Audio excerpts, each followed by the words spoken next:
All right. Hi, everybody. It's Nick Gillespie. This is the Reason live stream. We have these every Thursday at 1 p.m. Eastern Time. I hope that you'll come to the next one as well as stay for all of this one, which is great. I'm extremely happy to be talking about today's topic, which is whether boomers and Gen Xers, more or less, can get along with millennials and Gen Z. The prompt for my conversation, or for this conversation, has to do with a recent poll that was taken that Liz Nolan Brown, who we'll be talking to in a second, wrote up for Reason. This was done by Newsweek, but the finding was kind of stunning. Got a lot of play. 44% of millennials want to make misgendering a crime. We're going to get back to that in a second. I want to introduce my guests today, who are, and let me just get rid of this.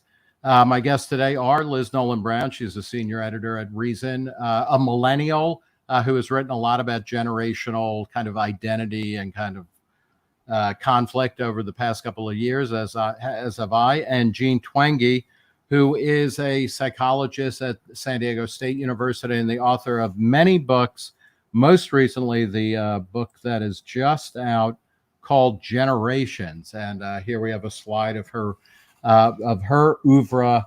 Generations is the real differences between Gen Z, millennials, Gen X, boomers, and silence, and what they mean for America's future. She's also written iGen, Generation Me, and the Narcissism Epidemic. Jean Twenge, thanks for talking to Reason. Thanks for having me on. All right, so let's, the first, before we get into the meat of the issue about this, apparent turn against free speech or wide-ranging speech among millennials and Gen Z, that seems very much at odds with the kind of tradition or the ethos or the mythology maybe of baby boomers and Gen X.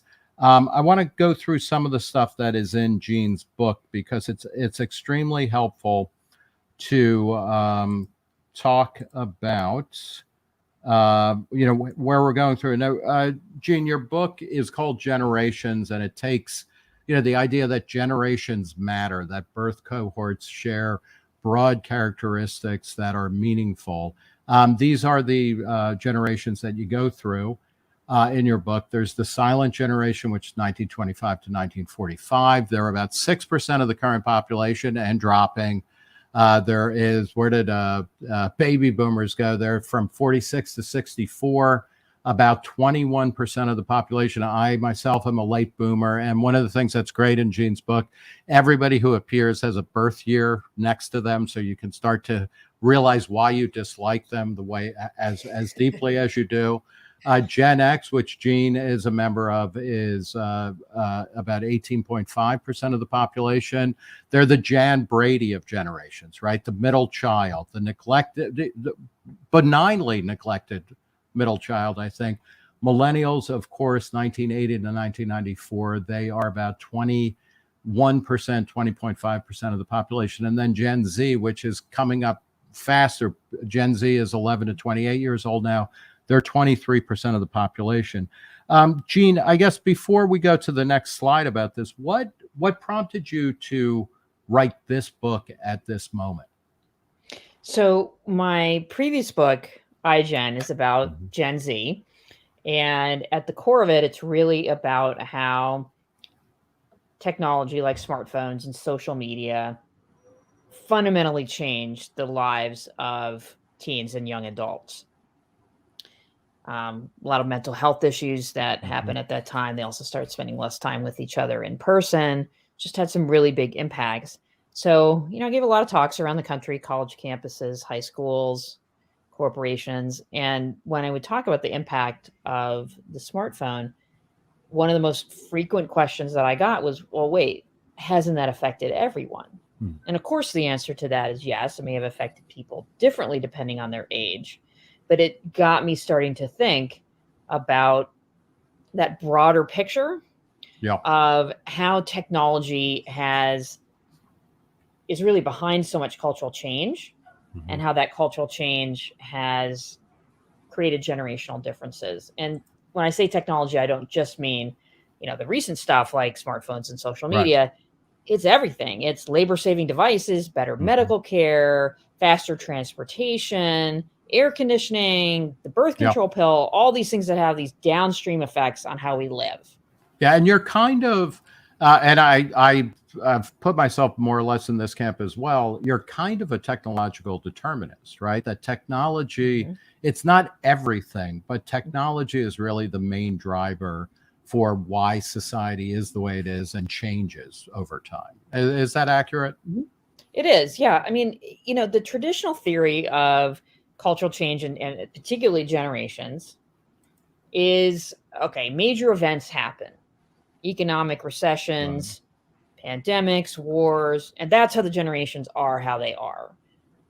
The problem with that theory is that major events tend to be short-term in their impact, and with a few exceptions, of course, don't tend to impact, how the speed of development or values or, a lot of the things that really, really get to the core. So you see the model here, and the basic idea is that technology is at the root of so many of these other changes. Technology has a direct effect on generational differences. So Gen Z spending much more time online and less time with their friends when they're teens is one example of that. But it also has these mediating factors. So it is behind the rise in individualism, more focus on the self and less on others. It's behind development slowing down because we have better medical care through technology. People live longer, and the whole developmental trajectory slows down from infancy to old age. So kids are less independent, teens are less likely to get their driver's license or have a job, young adults take longer to marry, to settle into careers, to have children, and middle-aged people look and feel younger than their parents or grandparents did at the same age. That is for sure. Here's a diagram, or sorry, let me go back to that. There's a kind of diagram of what's going on, or the technology model of generations you talk about. What in for the baby boom, and this is something that I was remarking on. I read an interview with Lorraine Newman, who was one of the original members of Saturday Night Live, which premiered in 1975. And she was talking about how the baby boom, and she's an early boomer, so probably born in the mid 40s or late 40s. But she was talking about how they're the first generation raised on TV. My parents, who were born in the 20s, they told me when they got their first TV that they watched it, like they called in sick to work and just watched it for as long it was on because it was this new amazing machine. But they were in their, I don't know, like 20s or 30s. It affected them differently than if you're a kid growing up. So if we can look at, if television is kind of the big technology, and again, it's not the only one by any stretch, for baby boomers, what is the big technology for Gen X and for millennials? So for boomers, I would also probably throw in the impact of labor-saving devices in the home. Right. Yeah. Because that had a huge impact particularly on women. Right. And boomers were the first ones to really live a lot of those differences. So Gen X, we're in the middle. For Gen X, a lot of the same influences were there. It's just, it twists a little differently. So for Gen X, it wasn't just that the TV was around. It was there from birth, as opposed to boomers, where it was a little bit later. You just taken for granted that it was there. Just a lot more programming for kids. And video games also started to become really big for Gen X. So that's another technological influence. For millennials, I would say the internet and instant messaging and the beginnings of social media, which were a little different from the way social media is now. But things like Friendster and MySpace. And then for Gen Z, it's the smartphone and let's call it modern social media, things like Instagram and TikTok. Yeah.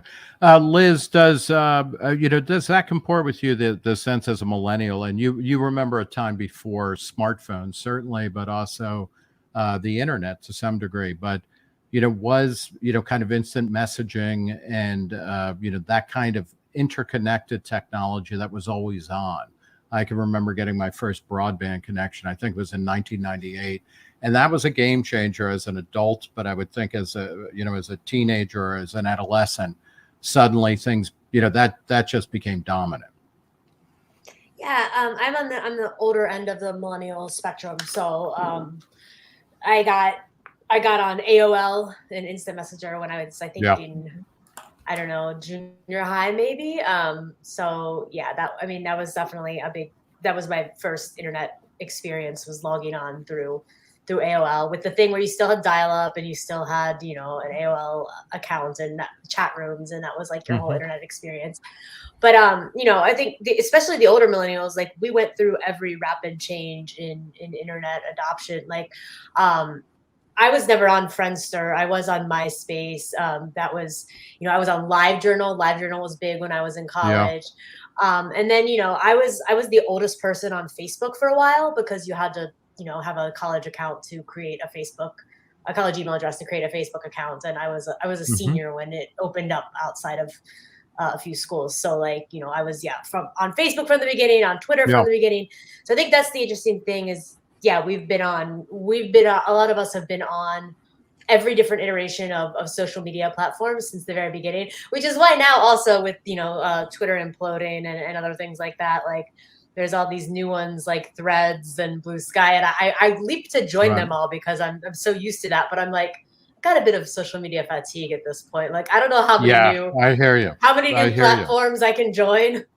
No, I feel like the Harry Potter Horcrux scenario, where you're parking more and more little bits of yourself all over the place, so that you don't get wiped out. And you just get dissipated by that. I think in a literal and figurative, like in a profound way. Jean, what about the political, or they're not simply political events? Let me get back to that chart that you have, or the diagram for this. What are the events? Certainly with, I love the emphasis in the book about how labor-saving devices really radically altered household life and set the ability for women to start going back to work, not so much in the 50s, but in the 60s and especially the 70s. Suddenly, you didn't need somebody to take care of the household. And the 1950s are a bizarre decade in American kind of psychic life, because conservatives in the 80s started talking about them as the last great decade where women stayed home at work and people didn't get divorced, but they were a complete aberration. They were also filled with a huge amount of anxiety about juvenile delinquency, about drugs, about homosexuality, about illiteracy, about losing to the Russians in the space race. But we have this odd notion of the 50s as a placid period, which really isn't. But when we talk about the boomers, what were the major events that really kind of triggered their world? And then what is that with the millennials? So for boomers, it really starts with World War II at their origins. So that was their parents, and that's why the baby boom began, is the soldiers coming back from war. So that's one reason the baby boom begins with those born in 1946. But what was odd, and there still really isn't a great explanation for, is why the baby boom continued after about 1950 or so. Right, because its peak year was 57 or something, right? Which is crazy when you think about it. Maybe people figured out they enjoyed sex. I don't know. Or children. Yeah. Or both. As a parent, I know which one I prefer more. But. Total fertility, 1957, was at nearly 4 children. So just bigger families were in vogue. You had the huge baby boom, and that's much higher than it was in the 1930s. It was not linear. I mean, that's what's so interesting. And so that had a huge impact on the baby boom because we were such an enormous generation. So they shaped the culture at every age because they were so big. So that's the first one. But then we get to all of the things that happened when boomers were teens and young adults that had such a big impact, and they had a big impact on, like the Vietnam War, right? The civil rights movement, although the leaders of the civil rights movement, the feminist movement, and the LGBT rights movement were silenced and greatest actually. But the boomers were some of the folks, you know, kind of behind the scenes and the younger people in those movements and organizations, and they lived those changes. So the silent generation, so people like Martin Luther King, Ruth Bader Ginsburg, they were the ones who kind of got things changed. And then it was the boomers who lived a lot of those. I always think about that in terms of Timothy Leary, who is technically, I guess, by this schema, is actually the greatest generation. Is born in the early 20s, but you know, his impact was mostly on boomers. So that, you know, in these fuzzy categories, things are over, you know, there's no reason to be pedantic or, you know, didactic about when something begins or ends. But so you have all of that. What about for millennials? What are the events that define their kind of psychic landscape? Most millennials mention 9/11. That's often the first thing that comes to mind for them. But maybe Liz can talk about that a little bit more too. Yeah. I mean, that would have been the first thing I mentioned. I don't know if it's not necessarily because it, you know, had the biggest impact on me or other millennial psyches, but at least it's the big one that we think of, I think, when you talk about our generation. And then obviously the other big one. The Great Recession, the housing crisis of the late aughts. Was another big one. So can I ask about 9/11 though? Is it, and especially Liz, I know you were growing up in Southwestern Ohio and Cincinnati, so it's not like you grew up in Lower Manhattan or in New York or, you know, near the Pentagon or something like that. Was the amount of space that it took up in your head, was it because it was being discussed all the time? And obviously it also radically altered government policy on a wide variety of ways and things like that. But this, to me, is one of the things that's always interesting, is that many of the events that end up shaping how we think and how we feel about things are less, you know, it's not like the Great Depression where it's like, okay, the economy is completely scuttered. It's a kind of symbolic event, which ultimately, you know, with 9/11, the damage was, you know, awful, disgusting, disturbing, but it was fairly limited and we recovered from it fairly quickly. Yeah, I mean, I think two things. When 9/11 in my mind is all tied up, you know, in the Afghanistan war and the Iraq war and everything. And like, I knew a lot of people who fought in those wars. You know, like I'm from a very working class area, so I had a lot of friends over there, and so I mean, so there was that. I mean, that's I think the big one about how it affected millennials is like that was, you know, our millennials were fighting over there in Afghanistan and Iraq, and that had a big impact, you know, on everyone in our generation. And yeah, just also how it changed politics. At first, sorry, I need to apologize because I have like a severe cold right now too. So I'm a little bit cloudy-headed and I think I sound very bleh. But you know, but I always think about how my freshman year of college, there was this show on called That's My Bush. And it was like about George W. Bush. And it was, I don't know who made it. It was made by the South Park guys. Yeah, it was by Matt Stone and Trey Parker. Yeah, and we'd always watch it, and it was just like, yeah, it just portrayed him as just like a complete bumbling idiot, right? Like, and it was just like, that was the trajectory that the George W. Bush presidency was going in. He was just going to be a joke and, you know, the butt of you know, this, and then all of a sudden he became this like great hero figure to a lot of people, and who was, you know, uniting our nation in these troubling times. And it was just, it felt like everything we knew about the political, like, you know, that we've had this fledgling ideas about the political system and what was going on right then in politics just was totally interrupted. And so I think that was very sort of unsettling to see.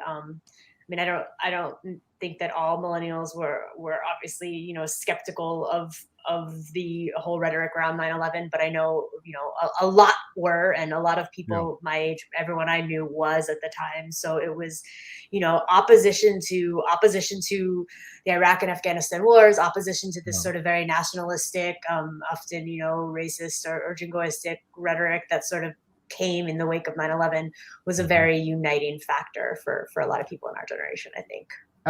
Jean, you would have, as a Gen Xer, you would have been coming up, and this is, you know, as somebody who was in the second half of the baby boom, by the time I was in high school, I was being taught by people who went to Woodstock about what pieces of shit my cohort was. You know, we were indifferent and we didn't do anything, you know, and it was kind of, I remember joking at some point, you know, it's like, oh, they had the Manson family, we had the Menendez brothers. We were just living in a, you know, in a fallen lesser age. And it was like, screw you, which is a very Gen X point of view. And also where, you know, the Vietnam War and all the lies about that, Watergate, all of the high profile, you know, that, well, the economic lassitude of the 70s, as well as, you know, people like Gerald Ford and Jimmy Carter falling during a fun run and battling with a killer rabbit in a canoe and things like that. You know, for you as a Gen Xer, what was the kind of psychic world you were growing up in?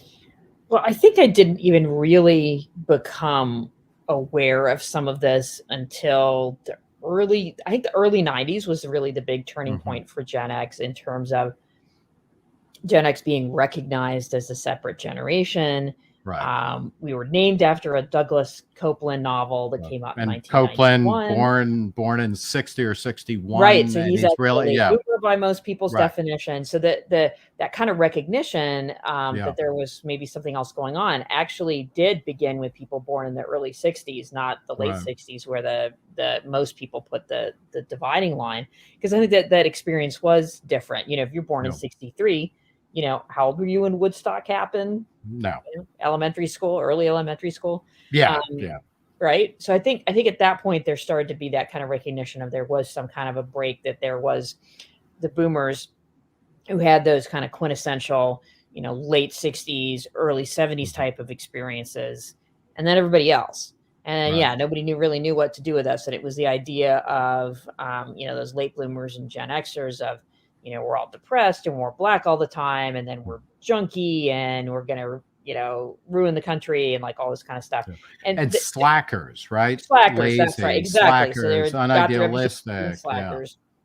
Right. And then by 94, we had like movies like Reality Bites, Singles, you know, all of those kind of, it was like, it's very interesting to look back on this, especially given our current cultural moment of negativity and pessimism.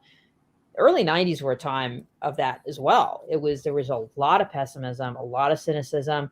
A lot of the books that came out around that time talking about Gen X were like, Gen X is not going to do as well as the baby boomers economically. Here's all these statistics about how terrible they're doing.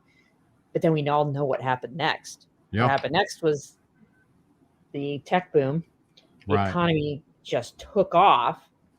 And although, you know, Gen Xers had that reputation for, you know, they were the slackers and, you know, unemployed, it turned on a dime by, you know, the mid 1990s. It was, oh no, they're the internet millionaires or the tech millionaires. Yeah. People like Mark Andreessen coming up with what became Netscape, the interconnected or the networked computer system that became first, you know, the internet, then the World Wide Web. Yahoo, Google, YouTube, all of those were founded by Gen Xers. And it's fascinating also to think, you know, the end of the Soviet Union, or the end of the Cold War more properly, freed up people from having to be ultra serious, right? Like we were no longer in a twilight struggle. Now you could kind of go to Burning Man and you didn't have to feel apologetic about it or anything like that.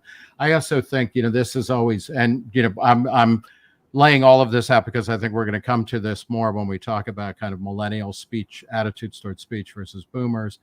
You know, Bill Clinton was the first boomer president, and he seemed impossibly young. He was 43, I think, when he was elected, but he was not a Gen Xer. He was the guy who went to Boys State. He was the guy who, you know, was somehow shook John F. Kennedy's hands. You know, same with Al Gore. They were not what Gen Xers were. They were like ass kissers, you know, student council president types. And whether it's good or bad, it's just they seem to be quite different. So then we get to, you know, let's hold on, talk, Nick. Can I add one more thing? Please. I think this is relevant to sort of what we're going to discuss later too. If I think of like the other big political thing that informed, I think, or at least, you know, the millennial politics, like aside from the whole war on terror stuff, was like the gay marriage battles. Because that was, you know, just when we were in high school and college, and you know, in our early 20s, that was sort of dominating politics, all the different fights in the state and all of that, and really driving a lot of why the political tribalism. So I think that was very formative, you know, and too. one thing that's you know, amazing, and Jean's book goes into this quite a bit, that, you know, the younger you are, the more likely you are to be completely comfortable with all kinds of sexual orientation, you know, particularly something like gay marriage. Liz, what was it that, you know, kind of sensitized you or your cohort to that as an important thing? And I guess a leading question here, how much of it was something that you and your friends took for granted that your parents were kind of like hemming and hawing about? That it was a way of separating you from your parents or one's parents?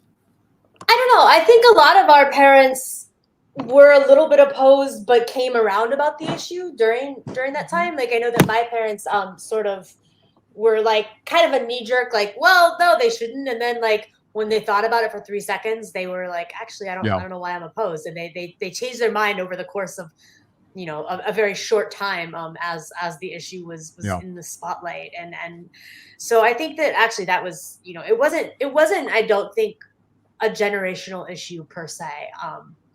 I think it did, you know, it did matter a lot that a lot of us had just come up with knowing gay people in a way that were out in a way that like other generations didn't. So it just seemed like, of course, you know, this is a thing that should be allowed. But you know, on the other hand, it was also sort of just foisted upon us because, you know, Republicans were really using that. Well, both parties were really using that as a wedge issue and a get out the vote issue. I mean, and it's worth pointing out sort of that you couldn't ignore it. That people like Bill Clinton certainly, but Hillary Clinton, even Barack Obama, when he was elected president, was openly against gay marriage, against marriage equality. So the speed with which these old, you know, kind of certainties die is, you know, is amazing. Jean, can you talk a little bit about the impact of the financial crisis? You know, the housing bubble exploded or popped in 2006 or thereabouts. The financial crisis kicked in 2008. And, you know, it's funny, there was a massive recession in the early 80s. My brother, who's older than me, he was born in 1959, graduated into that. And people were like, you know, this is the worst downturn since the Depression. A decade later, Bill Clinton got elected partly by arguing that what in hindsight is a relatively minor recession was the worst recession since the Great Depression. And like people were like, didn't we just hear this? But then in the late aughts, we had something that was actually the worst economic downturn since the Great Depression. How did that change things, or how did that scatter categories and inform generational identity? Yeah, so that is often the second and sometimes even the first major event to come to mind when we're talking about millennials, because it had such a big impact on their day-to-day lives. I mean, it had that impact across all generations. We have to recognize that. But for millennials, a lot of them, depending on when they were born, but they were graduating high school, graduating from college, entering an extremely challenging job market. And that was a big hit, you know, for their financial health. It didn't last forever, though. We'll get into that. They did recover from that. but that was obviously a huge shaping influence. It also led to things like Occupy Wall Street, millennial-led movement, a lot more awareness around income inequality. It was, I mean, trust in government had been declining. Yeah, well, it's been a straight line decline really since Gallup. Yeah, there's some started interesting asking ups that and question. downs to it, but the Great Recession was like kind of the final blow. Yeah. So that was the other piece of it. Yeah. And how did, what about Obama and Liz? I'd be curious. I mean, I don't think we actually knew each other in and around 2008, but Obama seemed to be, you know, a messiah, right? That, you know, after all of the bullshit, you know, after, you know, Bill Clinton, where economically things went well, but, you know, he hollowed out a lot of trust and confidence in the presidency. The election of 2000, which was obscure and vague in its outcome, then Bush, then 9/11, then a lot of lies about why the war was being prosecuted, how it was being paid for, and things like that. And then you have a figure like Obama, who is youthful, also a baby boomer, but is Black. And, you know, he is promising hope and change and kind of not explicitly, but implicitly offering a kind of escape from racial, you know, a very tortured racial history. Liz, how did Obama appearing on the scene affect you and your friends? I mean, yeah, he definitely came at the exact right time for everyone to be like, hey, like this guy, I mean, especially coming out of the Bush years, right? Where it just seemed like, you know, social conservatism and a very sort of old, stuffy sort of social conservatism was still sort of, you know, ascendant. And Obama just seemed like such a radical departure from that, even though, and a radical departure from like some of the, you know, the war on terror rhetoric, even though he wasn't, you know, necessarily. And even though he's still opposing gay marriage and things like that, I don't, you know, when you look at what his actual, some of his actual policies were, I don't know why everyone exactly had that impression. It was much more, I think, about the rhetoric and the aura around Obama than necessarily anything, you know, he eventually did or anything. But that was, you know, we were at the right age, I think, to really need a change and to want to believe that it was possible. And I think that a lot of us, even people who were, you know, I was considered myself a libertarian at the time, but I was one of 2 times I voted in presidential elections. One was for Obama. And I think also then the Obama years kind of contributed to a disillusionment later amongst millennials too, because you had this like, oh, things are going to change, you know, things are going to be a lot different. And then, you know, a lot of people, he was, you know, the first politician that was like, oh, I believed it. And then he was disappointed. And therefore, you know, I've learned that you might have cared about. And trusted. Yeah. You know, obviously the economy did not bounce back quickly. It took a very long time. But I always think, you know, and I'm cautious about imposing my feelings on other people, but the revelations by Edward Snowden that, you know, some people thought with you know, with some reasons that Obama was an anti-war candidate, but he wasn't. Yeah. And then the Snowden revelations, and Snowden being a very great millennial, right? Along with people like Julian Assange, I suppose, is also, he might be Gen X, but, you know, we found it was kind of I mean, millennials might not understand the reference to the Who song, but, you know, it's like meet the new boss, same as the old boss, that we weren't. Yeah, I think that was, we were just changing, you know, putting wine in new bottles or something like that. Jean, how does that, you know, I guess this is a broad question that may not have a good answer. It may not be a good question, actually, but how does politics figure in all of this as opposed to kind of material conditions? So, you know, the fact is that the economy, after it hit its trough, shortly after Obama became president, it started picking up slowly, but we had a massive recovery period, which followed into Trump. But it doesn't seem that material conditions necessarily are what are really dictating the kind of vibe of the country or the vibe of particular generations. Absolutely. So, I mean, this is one of the questions that I spent a lot of time on in the book. I spent a lot of time thinking about, because it's a real mystery. The economy started to do a lot better especially after about 2011. It was a turning point, and it just roared back. The stock market came back. Unemployment went very, very low. If you look at unemployment, say right before COVID, it's extremely low. Things were going very, very well. Median incomes were going up. Yet that didn't really reflect the mood in the country. Right. Now, some of that, as you mentioned, politics, is because of Trump, and that had some, I think most people would agree, a fairly negative impact on the national conversation and how divisive. But it's also kind of the fact that he was possible, reflected massive. What's hey, what caused what? Yeah, absolutely. And so I think you have to look at that closely. And there were a few things that I found in doing the analyses for the book that I think it go a long way toward explaining the rise of Trump and populism in general. So one example is, it used to be that when you looked at, say, depression and happiness, and if you looked at it by social class, education, income, occupational prestige, things like this, for the silent generation, for example, there really wasn't a whole lot of difference for happiness and mental health depending on social class. And then that started to change.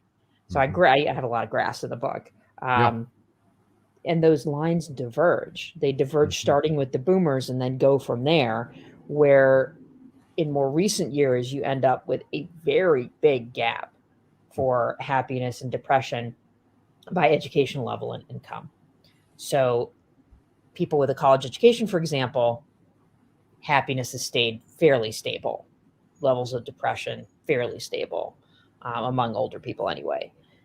And then lower income, those who don't have a college education, big increases. So these diverging lines, really suggest that for this segment of the country, working class, let's call them, huge amounts of dissatisfaction. And that explains Trump in a lot of ways. Yeah. Can I just to linger on this a little bit? You also point out something that's really fascinating, that well, as to backfill a little bit, and I'm genuinely obsessed with these kind of generational issues, because my parents were born in 1923 and 1927. So technically, in your schema, one is greatest generation, one is silent generation, but they are so, in my mind, so clearly part of the same generation in the experiences that they had, the attitudes that they formed, and so many different things go into that. But one of the things that is fascinating to me is that you show that it's really the baby boom generation when depression kicks in, or when this kind of existential, I prefer to think of it as existential angst. That's when it kicked in. My parents were not happy people. They were not wealthy people. They were not educated people. But they kind of expected life to suck. They would talk often about how, so they were born to immigrant families in the 20s. Then the depression, and they were dealing with a bunch of shit then. Then the depression hit. Then World War II. My father served in World War II. At the end of the war, after even after VJ Day, he and my mother said, well, we were glad the war was over, but we just expected our lives to be a flat line of kind of pretty shitty, a little bit better than subsistence level existence, but not much, because their entire life had been kind of flat economically. And then something changed, Do you think that this is actually a change in the prevalence of this sort of existential angst, the prevalence of depression, things like that, or just a change in our cultural language around it? We know for sure that. And I don't know. I don't have a strong thing there. And sorry to jump in, but no, go. We know for sure that isn't it, because you also see the same trends in things like suicide and self-harm and so on. And the trends for those objectively measured behaviors are almost exactly the same as the trends in, say, reports of symptoms. And that's when we're talking about these things. It's not based on diagnoses. It's not based on people being more willing to talk about things publicly. It's anonymous surveys about symptoms, which most people don't even know are depression, and these objectively measured behaviors. But the rise in the boomers, among all the other firsts that they either were or lay claim to, is they're the first massively unhappy cohort, right? Yes. And then Yes. Gen X, also not great, a little bit better, I Gen guess. X was kind of flat, I mean, so early on in their teen years, the suicide rate was way up for Gen X, but there may be other reasons for that. Because that's one of the few places where the suicide statistics kind of diverge from some of the depression ones. But yeah, I mean, if you look across all the generations, it's kind of a complex picture for the trends in mental health. The silent generation actually had better mental health than the greatest generation before them, maybe because they didn't fight in World War II, didn't have the huge impact of the Great Depression. And then for boomers, it gets significantly worse. Much more depression and unhappiness, and suicide rates go up. Gen X kind of stays the course. Right. I mean, couple surveys even looks a little better, at least as adults. When they were younger, not so much, a lot of unhappiness. And then millennials, very mixed picture for millennials for mental health. As young people, a lot of things improved, actually. Happiness actually went up among teens. Depression went down by a little bit. But as adults, not so much. Depression starts to increase again. And then for Gen Z, that is a place where we have extremely consistent data across pretty much every survey and indicator that mental health got a lot worse for teens and young adults starting around 2012. Yeah. See, I'm skeptical though. Like, what if earlier generations, I mean, they were dealing with the same level of mental health issues, they just dealt with it in different ways? Because there's some evidence that things like attention to suicides can increase people's propensity to think that is the solution, whereas maybe you're depressed like 30 something or 40 something in the 1930s, and you just like quietly drink yourself to death instead of necessarily taking your own life. Like, I don't know. I don't think necessarily different suicide rates. I think if that were true, you would see a linear trend, and it's not a linear trend. It goes in and out. So the silent generation actually had better mental health than the greatest before them from the data that we got. But it is, you wouldn't expect that curve if it was just, the older generations are more stoic or something, but it was a curve. There is something odd going on where, as America kind of like kicks free of material poverty or misery after World War II, where everybody, and there's disparities in wealth, but like the baseline, most people have housing, clothing, shelter, some level or access to education, and dissatisfaction with life goes up. I mean, it almost, to me, it seems that it's, we have succeeded, far beyond Abraham Maslow's greatest dreams of bumping up the hierarchy of needs. And it's like, oh yeah, the one thing that you need to do then is also invent meaning and significance on a daily basis. I mean, we're all existentialists, and we're living in a world where all of those institutions that kind of channeled our energy or restricted our choices have started to fade. Because Jean, one of the, I think, great themes in your book is about, and this goes back to at least the beginning of the Industrial Revolution or of the modern period, modernity, that people are more individualistic, people have more choices, and I hate to quote Spider-Man, but with great power comes great responsibility, right? Like, we're all left having to make sense of our lives at a time when all the institutions that either did that for us or told us, shut up, don't think, just follow tradition, they're all kind of missing, right? Yeah. I mean, this began with the boomers, and this is the dilemma that's still with us today. That a lot of these traditional rules were really, really restrictive. A lot of them would now be labeled, racist and sexist and homophobic. Oh God, they were, right? They were absolutely right. Yeah, for sure.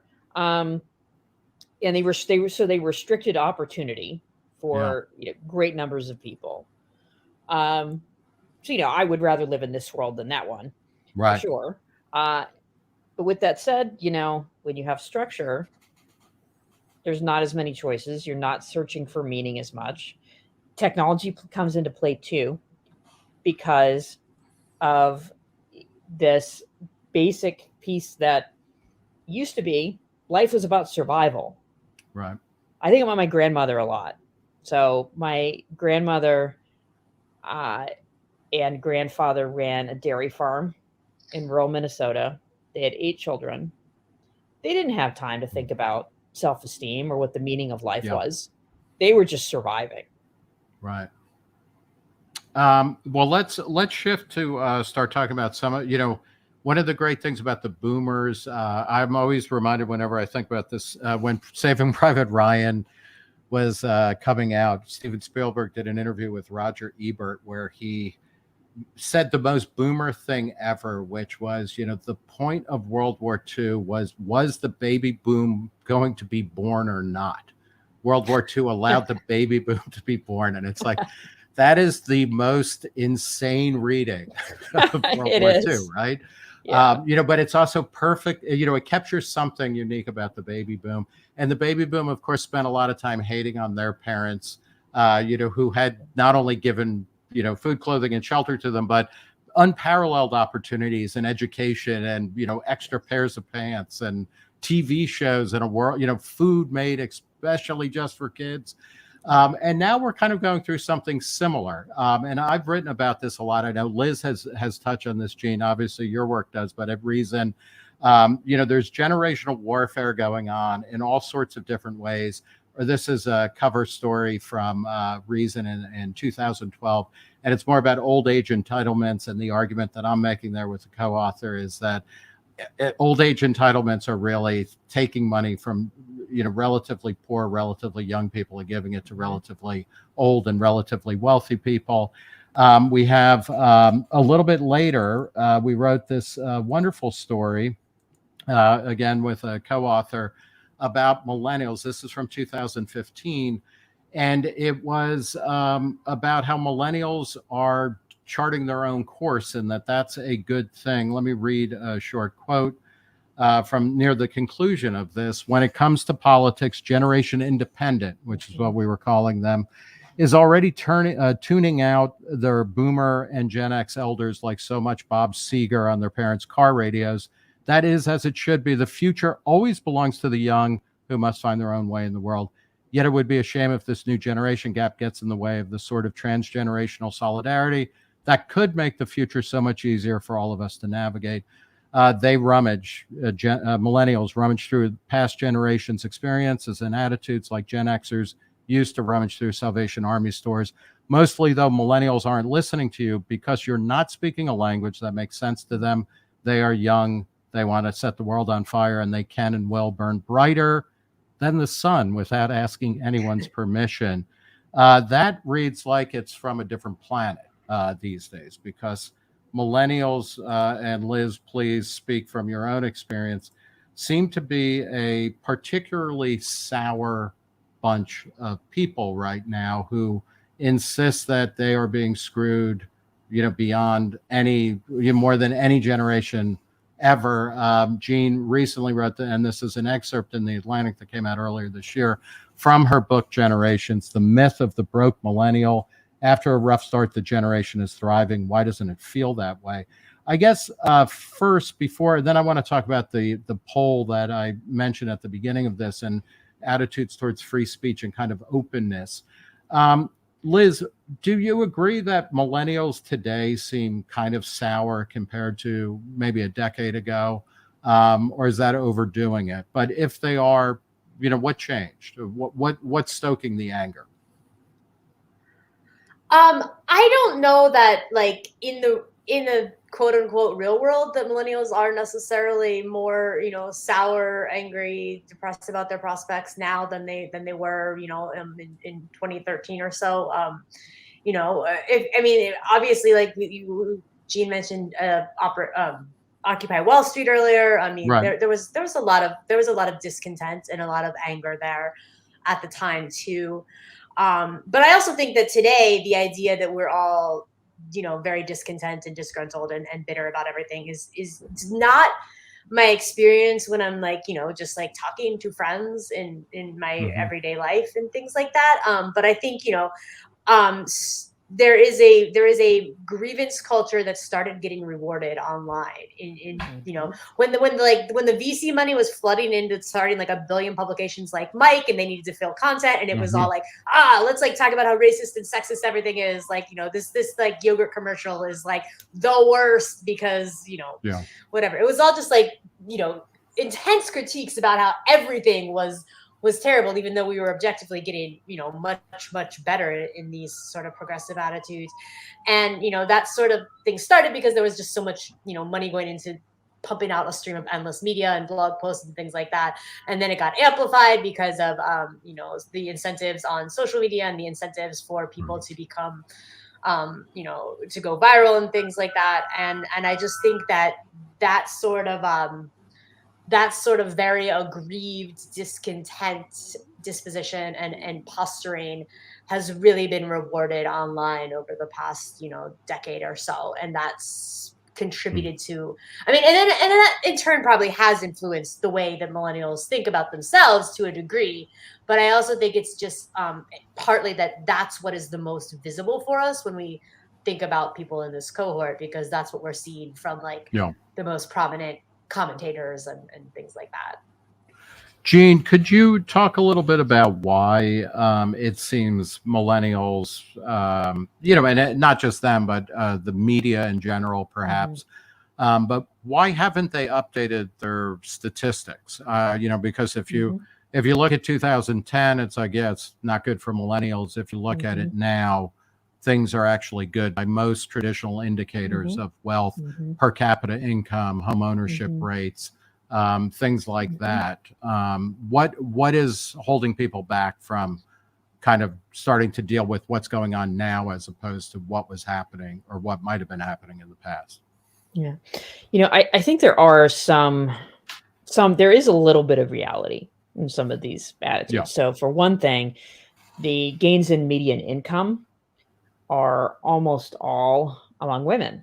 So that's a good news story, but it also means then you have a heterosexual couple, they want to have children. To keep up both of those incomes, you need to pay for childcare.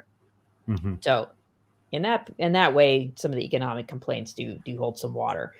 But with that said, there is such an enormous disconnect between how well millennials are actually doing economically and the perception of how they're doing and the discussion around how they're doing, that's so vast. I think it's clear that there has to be some perception rather than just reality there.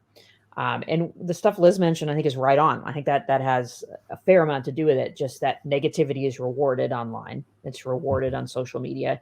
Anger gets clicks. Negative news gets clicks. Positive news, not so much. So if you're going to go online and talk about how millennials are doing so badly, that's going to get retweeted. That's going to get more clicks on your news story than some of the good news pieces. But I think there still is a little bit of a mystery here with the economic perceptions. That's not just about millennials. And it's not even just about the economy. It's like, why is everyone so pessimistic right now? Like there was a Pew Research Center poll a few months ago, and it was across all ages. And it was, you know, are things going well? You know, is the country on the right track? It was those types of things. And it was more pessimistic than in 2021, you know, when we were not coming out of the pandemic. It's incredible that like right now, people are more negative than they were when we didn't have a vaccine, when we were still in the middle of the pandemic. And there's this very pervasive argument, particularly from Gen Z, as well as some millennials, that this is the worst time. This is the worst time ever. Everything bad keeps happening. Nothing good is ever going to happen again. And I think if you take a step back and say, well, wait a second, is this really a worse time in the beginning of the pandemic? Is it really a worse time than the Great Recession? Is it a worse time when, you know, than Vietnam, than World War II, than the Great Depression? I think objectively speaking, probably not. But there's something going on that's making people feel very pessimistic right now. Let's look at enough teasing, and this is my shoddy organization here and my inability to run. I guess I am a boomer after all to run a slideshow, but let's talk about this poll, Liz, that you wrote up, I think, last week for Reason. 44% of millennials want to make misgendering a crime. And let me just read a bit. You write, younger millennials were most likely to support criminal penalties for misgendering, with 44% of 25 to 34-year-old respondents in favor and just 31% saying misgendering should not be a crime.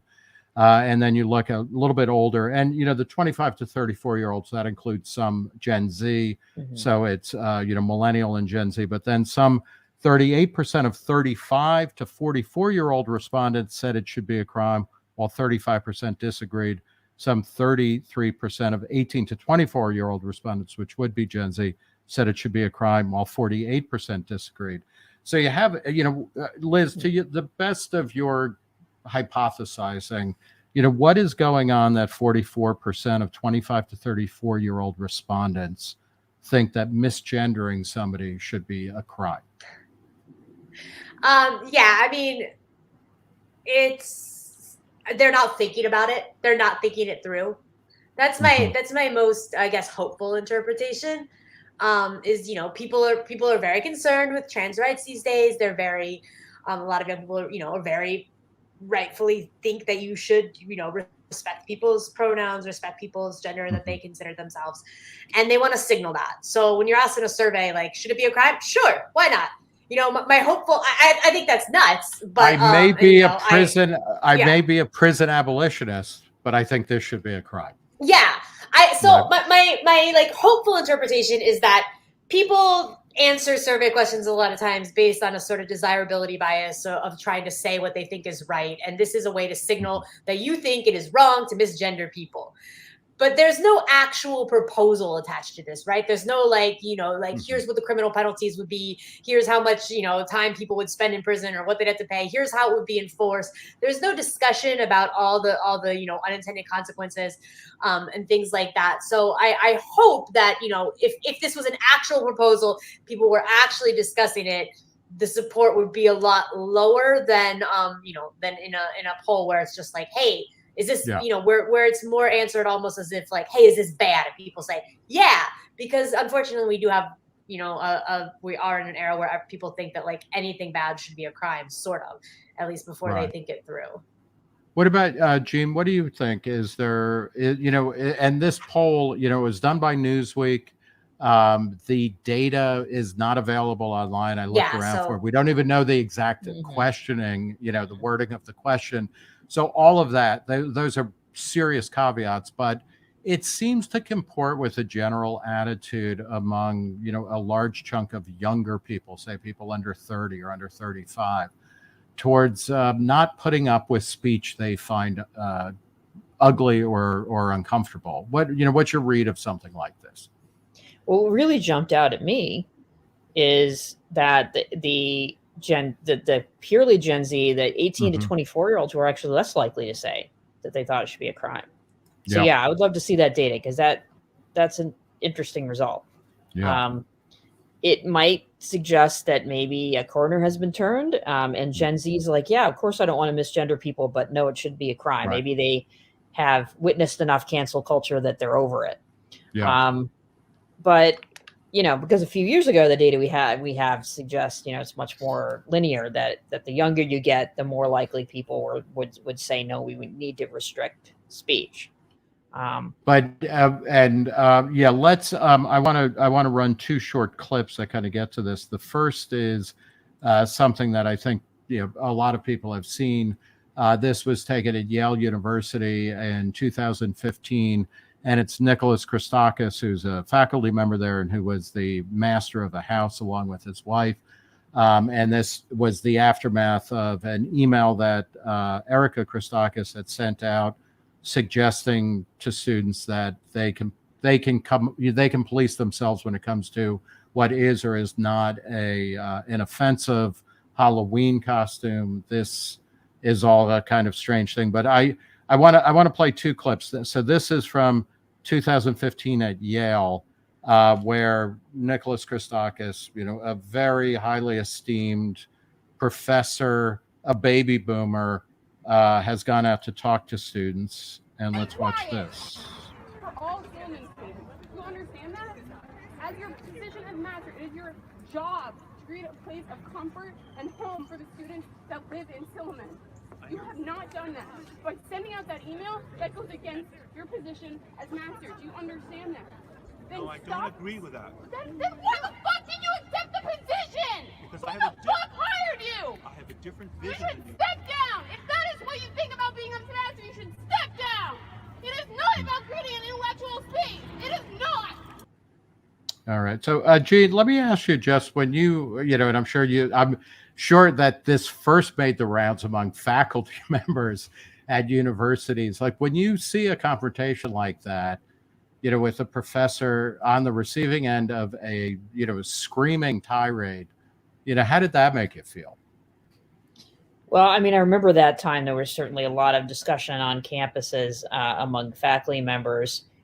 The only word to describe it was fear. There was, it was this realization that what we thought the rules were no longer true. That we thought the rules were that the university is a place to have open discussion. And yes, we want to be respectful of each other. And yes, we want to be respectful of people of different backgrounds. But we should be able to discuss things. And that was around the time that a lot of people started to become afraid that they would say one thing in class and get fired. Mm-hmm. Yeah. So has that changed a bit on campus for you, do you think? Has that Not really. receded a little bit? Yeah. No, I think it's pretty much still there. And can I ask, how does that affect the way, not your research per se, because that takes place outside of the classroom, although it's all connected, but how has that changed the way you teach? It hasn't really changed the way that I teach, although I did start to think twice about, I teach psychology, and so there's never anything controversial or touchy going on, right? In your classes. Right? Like, and so I think I just had to go on, look, I'm going to present the research, do it respectfully, but I always tried to do that. So it didn't really completely change the way that I did things, but I did definitely, and I know I can speak for a lot of other people have had this experience too. It did have a chilling effect. It had the effect of being scared to talk about certain things, of just worrying about it, of worrying about if this goes wrong, what could happen? Will my department back me up if we have a discussion that goes sideways, even because these types of things that happen. So I think a lot of faculty members, have watched those news stories coming out over and over and over. And we pay a lot of attention to them because we try to figure out what went wrong. And you know what? Sometimes you can take an object lesson out of the things that you read about. Other times you just go, man, there but for the grace of God go I. That didn't happen in my class. I do. A very close friend of mine is an English professor, a full professor, who is one of probably maybe half a dozen people who occasionally teaches Amari Baraka, a Black poet and playwright and author. And in his work, he was Leroy Jones for part of the 60s, became Amari Baraka. His work is filled with the N-word, and it is absolutely provocative. And one semester she was teaching a class in that, and a student, not even a student of color, objected, and the response was, okay, well, I'm not going to teach Amari Baraka anymore. And so you get this weird experience where it's like, somebody who was on the margins of the contemporary canon is now just not going to be taught, which I don't think anybody would say, oh, it's an understandable outcome. It's not a good one. Liz, what were your undergraduate years from when to when? Do I have to say? Yes, you do. Well, we know you're a millennial, and you're an older millennial, and you're a mother, so it's like 2000 to 2004. Yeah. Would you have ever in your life thought of screaming at a professor like that, even if they had like hit you with a baseball bat? No, but I do think that some of these trends were starting even back then. Like I got into a lot of fights in this one English class with this woman who was upset about some things I said about her like her querying of my Antonia. And so she told the professor that I made her feel unsafe in class. And we had to both come into his office and like discuss how I was making her feel unsafe. And that was the language used. So I think that it was definitely not as prevalent, but I think that this sort of, language around like words making people feel unsafe and ideas making people feel unsafe was starting to percolate even back then. Yeah, for sure. Jean, when were you in grad school? In the 1990s. Yeah. And so that's when I started teaching. And I'll tell you, nobody ever said that. The idea of like, oh, we can't discuss this because it is unsafe. That was nobody ever talked about that. That is a new concept. Yeah, and it's kind of fascinating. In my grad school, I was in undergrad. So Liz, you are forever young in comparison to me. I was in undergrad from 81 to 85. I went to grad school in the late 80s through the early 90s.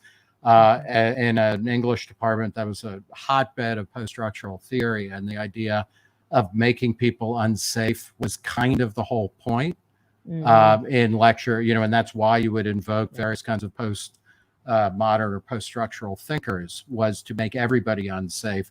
And to their credit, the professors kind of gave as good as they got. They were, Jean, do you know when the rhetoric of safety or of that where an invocation of me feeling unsafe became a thing? And is that related to one of your earlier books about narcissism? I'm curious. It doesn't really follow the same trajectory as the changes in narcissism. I think it is more likely to be rooted in this, probably a combination of the slow life strategy and individualism. But with the slow life strategy, the slower development, parents tend to make the choice to have fewer children and nurture them more carefully. So then you start emphasizing safety a lot more. Then kids take longer to grow up. And so, one of the analyses I did for the book was to look in the Google Books database, great resource, and you can look at the change in phrases like "stay safe," and didn't really change a lot till starts to go up. 1990. So these are things that really started with millennials in terms of just a lot more protection, a lot more emphasis on safety. And then they kept going even more with Gen Z. That it was kind of mission creep, because at first it was, let's protect kids from physical dangers. Then it became, let's protect kids from ever failing. And then it became, let's protect kids from ideas or teenagers or young adults of that safety is not just physical safety, it's emotional safety. It's, I don't want to be uncomfortable. I don't want to be in the situation where someone else agrees with me. And then it wanders into the most controversial part of, language, and, that's offensive and the places where I think a lot of people can agree to disagree, where, maybe we shouldn't have a KKK guy come to campus. That's kind of true. But then where do you draw that line? And who's to say that any of us is the one who knows where that line should be drawn? Yeah. Although, is it also fair to say, and I'm thinking back to college in the 80s, there, you would always have, every year, I went to Rutgers as an undergrad, and every year they had a different former CIA director come to talk to campus. And every year they would be protested because they were horrible human beings, some of them worse than others. But then they also had trolls, right? Like you would bring in speakers you knew were going to piss people off. Right. It seems like that's a more common thing. I mean, I think, college campuses should be totally wide open for all kinds of speakers. But when you invite somebody like Milo Yiannopoulos, he is not an intellectual. He has nothing meaningful to say, Right. which became Right. clear once he was allowed to actually speak. Mhm. He didn't really have anything interesting to say. No. But it's not simply, that kids are snowflakes, right? It's also true that different parts of campus are like, let's bring in the most insane, ridiculous, out there speaker. That might be part of it, right? Yeah, and I really hate the whole snowflakes label on so many levels. Partially as a psychologist, is like, I think that's often used for people who actually have depression or real mental health issues, and like, man, let's not make fun of that, okay? Right. Plus, it is nuanced. It is something where we're going to have a wide spectrum of opinions about this, because someone like Milo is just a privateer. He's just trying to make people mad. He doesn't actually have anything to say. And so when people say that person, or as I mentioned, like somebody who is going to advocate for the KKK or something like that, okay, that's maybe in a different category. But then the idea of someone who is further to the right or further to the left shouldn't come to this campus, and we shouldn't have a discussion where it is a more serious intellectual discussion of ideas. I think that's where most people, especially Gen Xers and Boomers, start to say, well, wait a second. What are we doing here? Are we really going to say that we can't have these folks come to campus? And if they do, if you don't like it, don't go to the talk, or go to the talk and ask challenging questions. We don't have to, disinvite them. We don't have to have a safe space where if, this offends you, you can go. There's other solutions to this. I think that's what a lot of Gen Xers and Boomers would argue anyway. Liz, you teach now, right, at University of Cincinnati in their journalism or communications program from time to time? I'm a professional affiliate there, so we do guest lectures for Okay, well, I mean, but you've been on campus, yes, recently and things like that, and I realize your undergrad was Ohio University, right? Yes, alma mater of Paul Newman and Mike Schmidt, the great baseball player, as well as any number of other great Americans, including for 2 years my ex-wife. I love OU, but can you make any judgments like between the people you went to college with and the students you're teaching now or encountering? Do you see great differences, or do you think those are also mostly kind of hyperbolized in online media? I mean, it's actually been really refreshing because, we were, and my husband and I do a lot of the lectures together. He's also a journalist, and we were both very worried about going and speaking to these students about, we did a series for one of the political journalism classes about how to cover, the Trump presidency and sort of, and just talking about our own work. So I was talking a lot about, like sex work and sex trafficking and myths around that. I had just written a story for Reason about the anti-Asian hate crime, phenomenon that was happening, and how actually a lot of that had been sort of overblown. So a lot of sort of sensitive topics that we were like, we are going to get, like yelled at by these students, or at least they're going to put up a big fight about, how we're not, being whatever.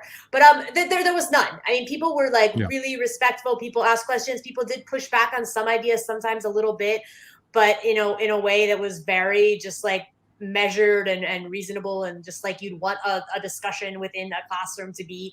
So our actual experience was that like, none of, and this could be for any number of reasons. It could be that this attitude is just more prevalence in on certain sorts of like Ivy League or liberal arts schools, as opposed to just a University of Cincinnati, very state school. But it was refreshing. They were not at all like these sort of safety monsters that we see in the Nick Christopoulos or and it might maybe we hope that journalists, I mean, I kind of laughing at myself for even suggesting this, but that journalists are like, okay, yeah, we're into controversy in a way that other majors might not be. But I don't know about that. That's true too. I mean, I wasn't that's a pretty speaking weak to like argument. gender studies majors or anything like that. So yeah. I want to run. This is a clip from one of the originating moments of the free speech movement at Berkeley, which started in 1964. And it's fascinating because the free speech movement on the Berkeley campus at the time, the only people who could leaflet, who could table and give out materials, you had to be either officially part of the college Republicans or the college Democrats. And there had been a bunch of people who had been doing things for civil rights signups, including going down to the South to register voters and whatnot. And one of the leaders of that, who is just a phenomenal kind of improviser, improvisational orator, Mario Savio, who showed the kind of sprezzatura that was talked about in Renaissance Italy. But he gives a speech here, and I want to run this because, again, it's from '64, and I'm curious to get your sense from both of you. How do you think about this in comparison to what we what we saw in the Yale clip from 2015? When the operation of the machine becomes so odious, makes you so sick at heart that you can't take part. You can't even passively take part. And you've got to put your bodies upon the gears and upon the wheels, upon the levers, upon all the apparatus, and you've got to make it stop. And you've got to indicate to the people who run it, to the people who own it, that unless you're free, the machine will be prevented from working at all. Oof. That's pretty good stuff. Jean, when you listen to that, here's an undergraduate assignment, compare and contrast with the Yale video. Yeah. I mean, you have anger in both cases, obviously. Yeah. But there in '64, it seems more abstract, more about the system than in 2015, where it's more personal. Yeah.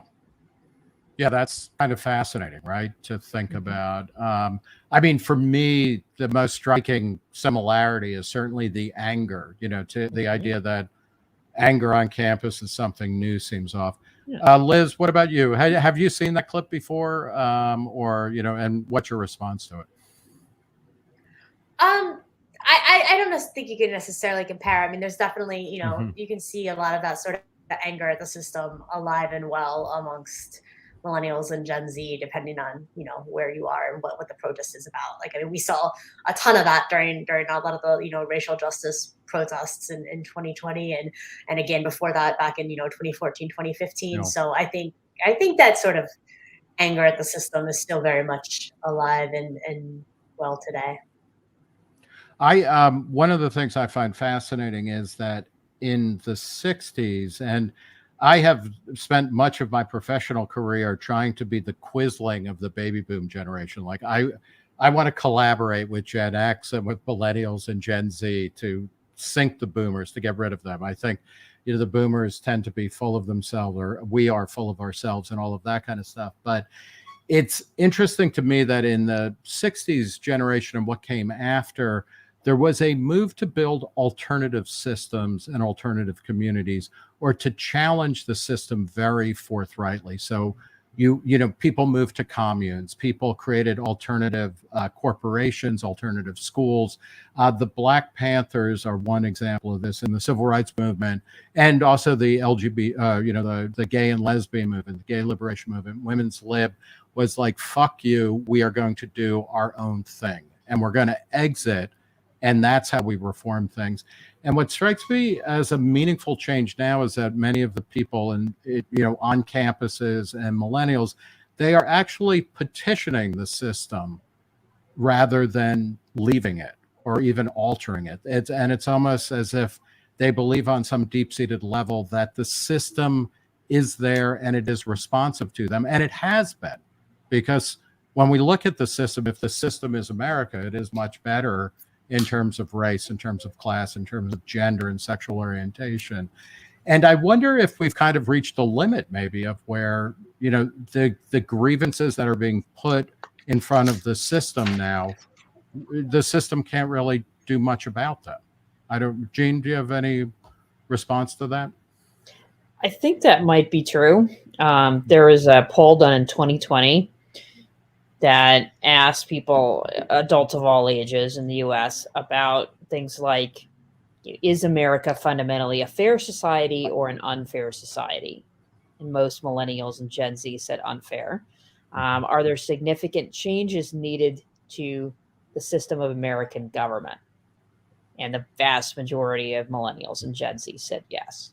So I think that points in the direction of maybe some similar turning points to things like in the late 60s, where there's this idea of, these small changes and petitioning is not working. And I think that this is going to be very interesting to watch in the way forward. Mm-hmm. If that pessimism and that attitude that things are broken leads to constructive change, that could be a very positive result. Mm-hmm. My fear is that it started to cross over into let's just burn everything down and start over. Mm-hmm. Liz, what about you? How do you, do you feel like we are stuck in a doom loop? Or, we're kind of culturally doom scrolling, right? Or something like that. Or what would be your preferred way forward? I mean, I think you're right in your diagnosis there. And it reminds me of you showed that Millennial cover earlier from 2014. It was my first feature article at Reason was in that, and it was called "Rise of the Hipster Capitalist," which is just such a cringe title now. But where are they? Yeah. Well, no, but the point I made in it, some of the points I made in it still stand, which is that we were not. I think millennials were much less likely, and still are, than Gen X to be concerned with selling out and how the man and the corporations people are like there's no concept of selling out amongst millennials want to sell out, but another part of what I talked about was how there was much less emphasis on you just need to drop out of a capitalist system, and much more on how we were going to change it, we were going to do social good through our companies. And even though there's a lot of negativity there's negative rhetoric about capitalism, I think that a lot of millennials still believe that it's possible for people to do to do good through business as opposed to needing to just totally remove themselves from that world, which is the same thing, kind of another side of the coin you mentioned about trying to reform various systems of government and et cetera through the system. As far as whether or not that works, I have much more faith on the capitalism side than I do with the reforming the government through the official channels. I think a lot of times it's kind of naive to assume these people are creating the problem and we'll use them also though to be our cops and our mediators, et cetera. I mean, if America is a irredeemably racist, sexist society, you're not going to get justice from, the people who run the system, right? By definition. But I think in that 2015 Millennial cover, the cover story was a package, your piece, other things in there. I think my main analytical error was that I really saw it in positive terms that, I think about these things in my family history. My grandparents escaped old Europe and worked really shitty jobs and put up with a lot of stuff so that their kids, were able to get drafted in World War II, essentially. But, my parents had a much better life than their parents. I had a much better life than my parents. Jean, in terms of your slow life strategy, everything was stretched out. My kids have a very good life or a lot of options. And I, at the end of that Millennial story, talked about how millennials might be the first generation that actually gets to do work that expresses their core political, ideological, cultural commitments. And I think I realized, if you're asking somebody who's 21 to, now go get a job that expresses exactly who you are and, whatnot, that's too much to ask of anyone, but especially a 21-year-old who may not even know, ultimately, I didn't know what I really thought when I was in my early 20s. So, it's setting people up for some kind of psychological drama that is asking too much. I guess as a final thought, Jean, let's end with you. as the author of Generations, the Real Differences Between Gen Z, Millennials, Gen X, Boomers, and Silence, and What They Mean for America's Future. What is the, you know, what is your preferred prescription for bringing generations? And it's not like we need a kumbaya moment or something. We don't have to be singing folk songs around a non-carbon emitting fireplace somewhere or something. But, you know, what's a way forward where the generations can actually learn from each other, gain from each other, comfort each other, and kind of help us all get better? I think it's a couple things. So in this book, my number one goal was really to help us understand each other better. Because there's so many stereotypes out there, so many misunderstandings. I think there's also plenty of people who just don't even think about this person who's younger than me or older than me, that they grew up in a completely different world. And I think that's worth thinking about. I think it's worth understanding. And that's why I delved into all of the data and stories and everything else, was to try to help us, understand other generations better, understand our own generation and ourselves better. But as like the big picture, I think we have to really grapple with these technological changes, that we have to recognize just how amazing this world is and how amazing our lives are compared to people who lived 200 years ago or 100 years ago or 50 years ago, how many things we enjoy, how many conveniences that we made, just to put it in terms of time. We live longer lives, and those lives have a lot less drudgery because of technology and a lot more convenience because of technology. So what are we going to do with that amazing gift of time? Yeah. Are we going to fight with each other on social media? Or are we going to sit down, spend time with each other, discuss issues, and actually have a real conversation? I think that's a pretty easy choice, but we've made the opposite one for a lot of the last few years. So I think that's something to consider. All right. Well, we're going to leave it there. Jean Twenge, author most recently of Generations. Thanks so much for joining us. And Liz Nolan Brown, always great to talk with you.